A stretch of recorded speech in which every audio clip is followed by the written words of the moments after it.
I'm Fenning, Welstead. I work with John Clegg & Co, the forestry division of Strutt & Parker, based in Edinburgh. And we're here today in London to launch the UK Forestry Market Report in conjunction with Till Hill. The market this year has been extremely strong again. Something in the order of 80 commercial forests have been sold at a value of about £126 million. Average value about £1.5 million per property, and year on year that's 23% up. That doesn't mean the market itself has moved 23%. It means that what came to the market this year was 23% more valuable than what came last year. One of the interesting aspects of woodland ownership is how interested people are in owning their own woodland. If we ignore the large-scale forestry plantations, the commercial spruce factories, there is a very strong interest in owning your own small woodland.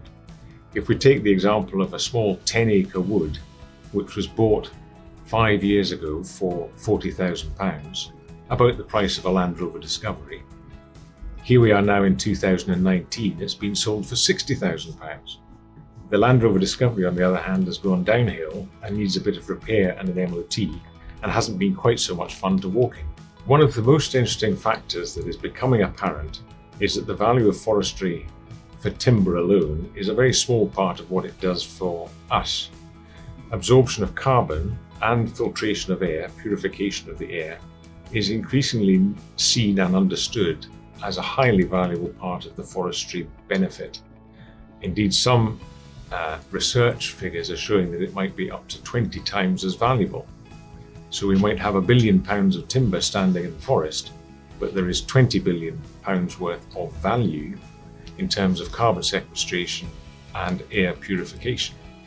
These values have not yet been monetized and brought into forestry values, but I think they will come there, they will arrive, partly because political pressure is to address climate change.